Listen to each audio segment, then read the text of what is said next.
What you are about to hear may not only challenge what you were taught about prayer, it may reveal why you have spent your entire life praying from a place where nobody can answer you. Because there is something almost every human being does without noticing, spending the whole day in two places that do not exist. What already happened and what has not arrived. And the Gnostic texts are categorical about this. Divine wisdom does not speak in the past or in the future. She only reaches whoever is here. The question is this: when was the last time you were entirely here? And if you have to think in order to answer, that is the answer. In this video, I will show you why the Gnostics went outside the walls to listen, what nature does to your mind that no technique can do, and the three-step practice that returns you to now not as a concept, as a place. You can begin today, and it takes 15 minutes. Stay until the end. The third step is the one almost nobody knows, and it is the only one where she answers. And if this is the first time you have found this channel, welcome to Omnisoul, where we question what we were told never to question and return the voice to the truths that were silenced. Let us begin somewhere unexpected, with a measurement.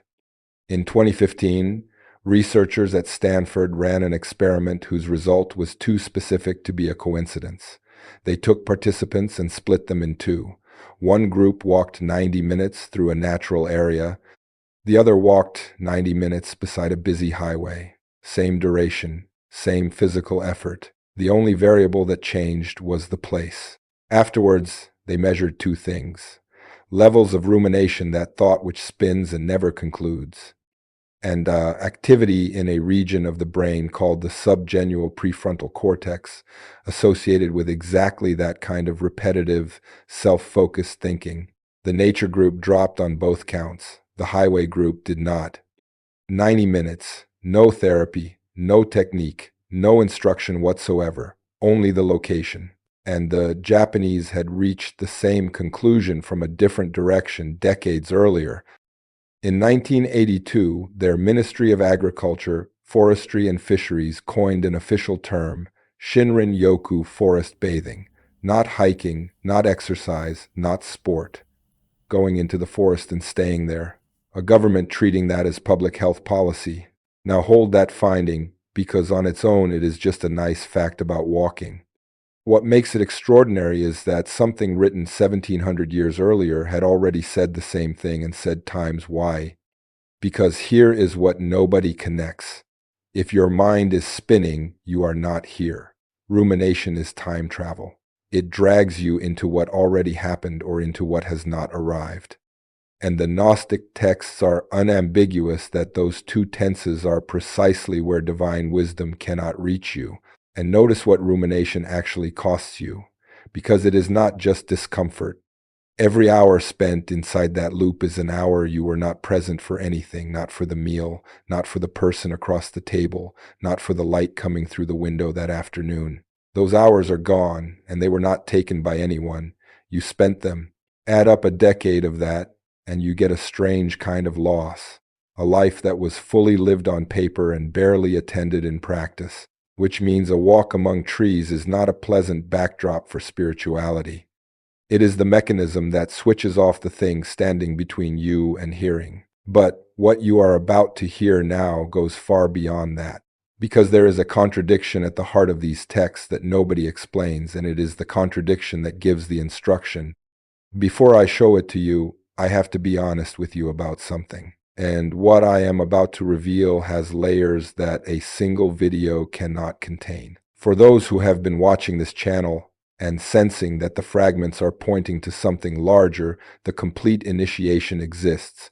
It is in the pinned comment. But stay with me now, because this next part changes everything. Here is the contradiction. The Gnostics are known above all for distrusting matter.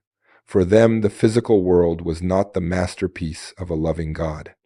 It was the construction of a lesser power, the demiurge, who built this place without understanding what he was building. Matter, in that view, is a prison.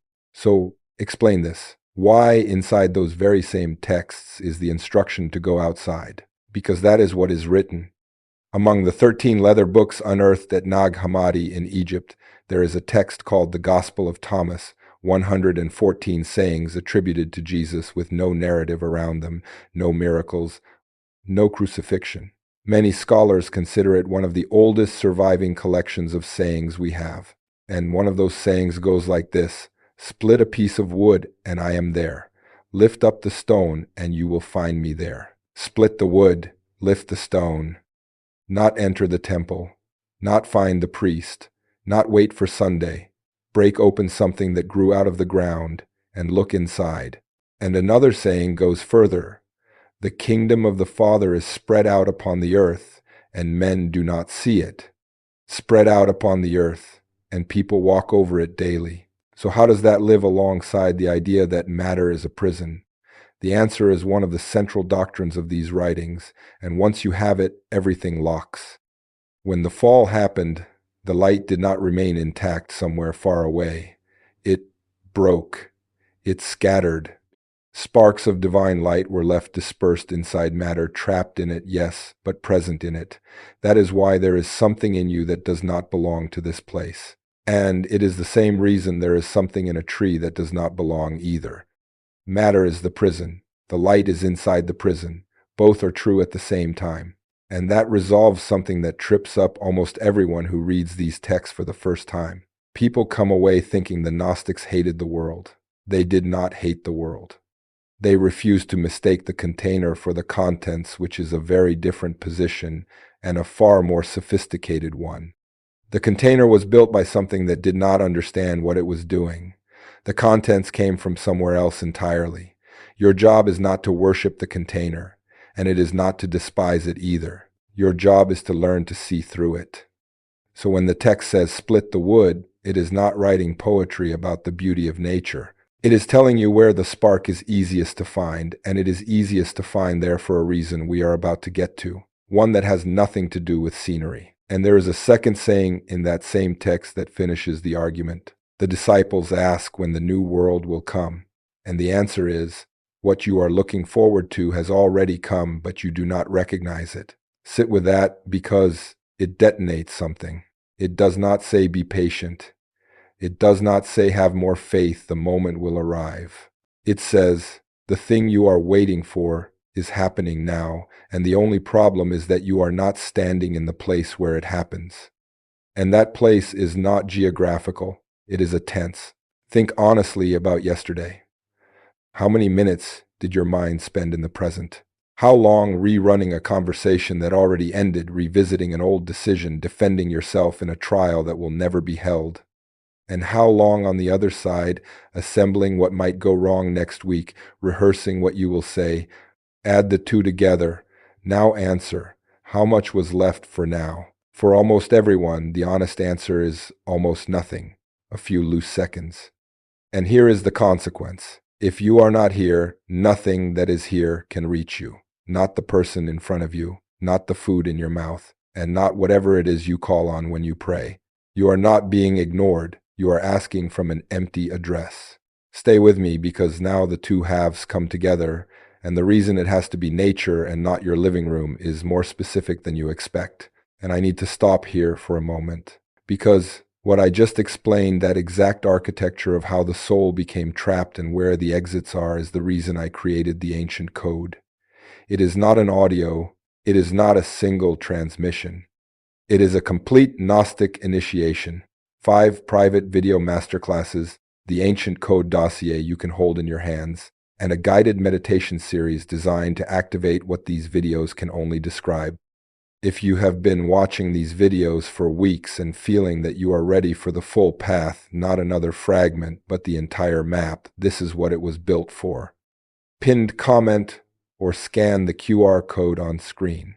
Now let me take you deeper, because the next revelation is the one most people never hear. Everything inside your house was made by a human mind with an intention. The chair was designed for you to sit. The app was designed to hold you. The advertisement was designed to make you want. You are surrounded all day long by objects that want something from you, and your mind answers every one of them without being asked to. That is why you never switch off inside 4 walls. It is not a discipline problem. The whole environment is a mirror of other people's intentions, and your head spends the day answering mirrors. The tree wants nothing from you. That is the sentence that changes everything. The tree was not designed to capture you. The river has no retention strategy. The stone is not trying to sell you anything. You walk into a place where nothing was built with you in mind, and for the first time in a long while your mind has nobody to answer. And notice this holds even for sacred buildings. A church was also constructed by someone with an intention about what you should feel there. The height of the ceiling was calculated to make you feel small. The light was filtered to make you feel observed. That is not malice, it is architecture, and architecture has always been an argument made in stone. The forest does not argue. That is where your mind goes quiet, not because you achieved it, but because it finally ran out of anyone to answer, which is exactly what those Stanford readings picked up without ever using the word wisdom. Now a piece of honesty, because I will not sell you something that does not exist. No Gnostic manual of nature ritual survived. Nobody has found a scroll saying go to the grove at 6 in the morning and perform these gestures. If someone tells you they found one, be suspicious. What survived is better than a manual and far harder to fake. The doctrine survived, and read carefully, the doctrine has instructions built into it. It tells you where the spark is in matter, and therefore in whatever grew without human interference. It tells you what prevents seeing not distance but recognition. It has already come but you do not recognize it. And it tells you the tense now, not later. So what follows is not an archaeological rite. It is the practical reconstruction of what this doctrine implies, and I would rather say that to your face than fake a lineage I cannot prove.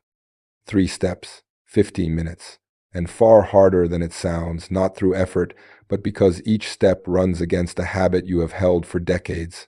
The first one you can do today, before the sun goes down. Now, before I reveal the final piece, I want to speak to those of you who have stayed until this moment. You have watched video after video on this channel. You have felt Sophia pulling.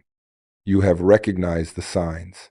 And you know somewhere beneath thought that scattered fragments will never be enough. The ancient code was built for exactly this moment. It is the complete Gnostic initiation. I spent months assembling 5 suppressed masterclasses that were never meant for a public platform. The Ancient Code Dossier, a printable manual you can study away from any screen, and the Gnostic Meditation audio series that activates what the teachings reveal. The total perceived value of everything inside is over $280. Today's access is $67, and 3 seekers have already entered. This is not for those who want more content, this is for those who want the complete path. The link is in the pinned comment and description, or scan the QR code on your screen right now. And now, let me give you the final revelation, because this is what ties everything together. First step, go out with no purpose. The hardest of the 3, and the one nobody believes when they hear it. Go where something living exists that was not planted for decoration. It does not need to be a forest. An old square with large trees will do, a backyard will do, a path along water will do. What matters is not how much green it is, that the thing is outside somebody's control. And the rule is this: you are not going to exercise, not counting steps, no podcast, no headphones, no photographs, not using the time to work through a problem. Because the instant you go out with an objective, you brought the future with you, and the future is precisely the place we are trying to get you out of. Going out with no purpose feels like wasted time. That feeling of waste, when it comes, and it comes inside the first 5 minutes, is the single most important piece of information in the exercise. It shows how thoroughly you have lost the ability to exist without producing. And if you feel embarrassed standing there doing nothing, notice who taught you that standing still is embarrassing. 15 minutes, that is all. Second step, look without naming. Choose one thing. A tree, a stone, moving water, a piece of bark, and look at it. And here is the real instruction, the one that makes the difference. Do not let your mind say the name. Watch what normally happens. You look at a tree, and in under half a second your head says, tree. And the instant it says that, you stopped looking. You filed it. The thing became a category, and a category is memory, which is the past. You looked at a real particular tree and swapped it for every tree you have ever seen. Naming is the fastest way to not see. So keep looking, and when the word appears, let it pass without leaning on it. Look at the texture. Look at how the light lands in that one place and nowhere else. Look at what makes this one different from every other of its kind. And you will notice something strange. It is unrepeatable. That bark, in that light, in this minute, never existed before and will not exist again. In an hour, the sun shifts and it is gone permanently. You are the only person alive seeing it. That is exactly where you enter the present, not by mental effort, because the present is the only tense containing unrepeatable things. The past is made of categories. The future is made of assumptions. Only now has detail. And that explains something about children that adults get wrong. We say children live in the present as if it were innocence. It is not innocence. It is that they have not yet finished building the category system. A child looks at a stone for 4 minutes because to them it is still a particular stone and not an instance of stone. What we call growing up is largely the process of replacing things with their names. The practice is not learning something new. It is unlearning that for 15 minutes. That is, seeing what is spread out upon the earth. The same sentence from the text, 2,000 years later, in your local park. Third step, the listening. The step almost nobody knows, and the only one where she answers. After some minutes of looking, without naming, something happens to the noise in your head. It thins. It does not vanish. It goes thinner and further off, like a conversation in another room. At that point, stop looking and simply stay, asking nothing. And here is the most important instruction of all. Do not ask. Because asking is future. Every request points at something that has not happened, and the second you ask, you have left now and returned to the one place she cannot reach. You are not there to ask. You are there to be available. And let me prepare you, because nobody warns anyone, and most people quit in week 1 for lack of warning. In the first days, nothing comes. The task list comes. The old argument comes. Everything you postponed comes. That is not failure. That is your mind emptying the queue, and it must empty before it can quiet. What changes comes later, and it comes small. Not a voice, not a vision, nothing cinematic. A sentence appears inside you with a different quality from the rest, shorter, calmer, oddly without fear. And it is almost never about what you were worried about. It is usually about something you did not know you already knew. Among the Nag Hammadi texts, there is a poem called Thunder, Perfect Mind, a feminine voice speaking in first person in paradoxes that disarm logic. I am the first and the last. I am the honored one and the scorned one. That is how this wisdom speaks, never in direct instruction, always from inside a contradiction your logic cannot close. When that short, calm sentence arrives, you will know it. It will not sound like you. And look at where this lands. In the book of Proverbs, chapter 8, wisdom in Hebrew, chokmah, feminine speaks in first person and says she was there when the heavens were established, present at the founding of the world, rejoicing in its inhabited earth. And in the wisdom of Solomon it is written that she pervades and penetrates all things. Penetrates all things. Now set that beside Thomas. Split the wood, and I am there. Two different traditions, written centuries apart, saying the same thing. She is not locked inside a sacred building you need permission to enter. She is distributed. She runs through everything that exists, including the tree on the corner you have walked past for 20 years without looking at once. You never needed an intermediary. You needed presence. And that is what was taken. Nobody took God from you, they took now. You were taught to live remembering and planning, waiting for a kingdom that already arrived, praying from a tense where there is nobody on the other end. The answer was never late. You were at the wrong address. Go out today, before the sun sets, if you can. 15 minutes, no purpose, one thing looked at without saying its name. And if this ever goes past what silence alone can carry, seek human help as well. The spiritual and the practical do not compete.